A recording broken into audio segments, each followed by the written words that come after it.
Update na po tayo sa Bulkang Mayon at live mula sa Daraga Albay. May ulat on the spot si Ian Cruz. Ian? Yes, Connie, sa mga sandaling ito ay nakikita natin na natatakpan na naman ng ulap yung tuktok ng Bulkang Mayon. Hindi katulad kaninang mas maaga pa na talagang kitang-kita ang kabuuan nitong bulkan. Kaya naman tanaw na tanaw din yung tinatawag na almost perfect shape nito na cone. At kanina nga, Connie, ay may usok pa na lumalabas doon sa tuktok nga nitong bulkan. At sa abiso ng NDRRMC, patuloy nga na pinag-iingat ang publiko sa pag-agos ng uson at rockfall dulot umano ng pagguho ng lava dome ng bulkan. Kagabi, pasado alas 9:30 ng mamataan aktibidad ng bulkan ng mahawi ang tumatakip na ulap, kung saan nga kitang-kitang usok sa tuktok pati na ang pag-agos ng uson sa dalisdis ng bulkan. Connie, nananatili sa alert level 3 ang status ng bulkan sa nakalipas na 24 hours.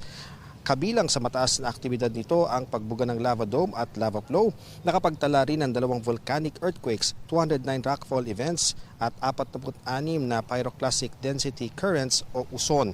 Nasa 1,387 tons naman ang inilabas na sulfur dioxide o asupre. Nagpapatuloy din ang pamamaga ng bulkan, kaya naman naghahanda na ang mga LGU na walang evacuee ngayon, pero darami ang kanilang evacuee kapag inakyat na sa alert level 4 ang status ng bulkan. Kagaya na lamang doon sa Santo Domingo na inaasahang papalo sa 10,000 kataong kailangang ilikas kapag kailangan ng alisin sa 7 to 8 kilometer radius o ang extended danger zone ang mga tao. Aminado nga ang administrator ng bayan na si Arnel Teodoro na hindi ganon karami ang sasakyan nilang pwedeng gamitin sa paglikas sa mga tao, pero may handa naman daw umalalay sa kanila gaya ng mga line agencies na kapaloob sa Disaster and Risk Reduction Council ng buong Albay.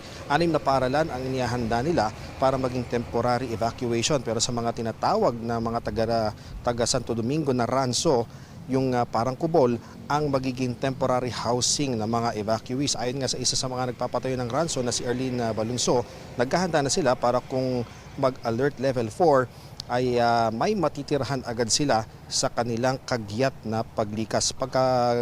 Paggawa man, Connie, ng mga lilikas ang ranso, ang iba pang pangailangan ay sagot na raw ng munisipyo. Ayon kay Mart Ian Shapno, ang MDRRMO officer ng Santo Domingo Albay, bukod sa ayudang pagkain, maglalagay din ng tubig at kuryente ang munisipyo para sa mga ranso, gaya nga doon sa Barangay San Andres. So yan, Connie, ang latest mula rito sa Albay. Connie.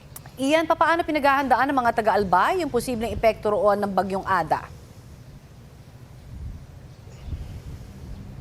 Well, Connie, ang huli nating komunikasyon kay Governor Noel Rosal ng Albay, ang sinasabi niya sa atin ay talagang minomonitor nilang maigi itong bagyo dahil nga syempre, Connie, may magiging matinding epekto kung dito sa aktibidad din ng bulkan itong pagdaan ng bagyo dahil maaring magkaroon o mag-trigger ng lahar flow yung malakas na ulan dahil nga maraming deposits ng mga volcanic materials at pyroclastic materials doon sa dalisdis ng bulkan. Hindi lamang sa aktibidad ngayon, maging doon din sa naging aktibidad nga nitong Mayon Volcano noong 2023 at noong 2018, Con. Alright, maraming salamat. At Ian, sabi mo nga yung mga binabantayan na mga lugar pa sa Albay, yung pag-agos ng lahar particularly, yun yung talagang medyo matindi-tindi dyan hindi ba, Ian? Yes, Connie, talagang matindi ang banta ng lahar, Connie, kung maging intense yung pag-ulan, nagiging dulot halimbawa ng mga bagyo, talagang delikado ito dahil bukod nga doon sa sinasabing mud flow, dahil sa bilis nito, Connie, ay minsan ay or kadalasan ay meron din itong kasamang mga boulders, may mga bato, kaya kapag may mga structure na tinamaan siguradong masisira. Ang kagandahan naman talaga dito sa Albay, yung 6 kilometer permanent danger zone nila talagang halos wala ng tao. Doon nga sa last na count ay nasa 4,000 individuals yung naialis. And ang problema nga, doon may mga tao sa 7 to 8 extended danger zone. So yan talaga yung minomonitor ng probinsya at ng mga LGU dahil lalo dito sa kinaroroonan natin sa Daraga, sa Ginubatan, sa Kamalig, yan yung mga area kung saan nag-run off itong mga tubig mula doon sa dalisdis nga ng bulkan. So iyan ang kailangang bantayang maigi at yung iba pang mga daluyan ng tubig ko. Oo, iyan paulit lamang kung may mga nabanggit na ba ang governor ng at dyan sa Kamalig particularly, no, yung mga tao daw mga nasa evacuation centers syempre madadagdagan yan. Ilan pa yung sinasabing total over the weekend pagka talagang tumama ng malakas na ulan diyan sa Albay?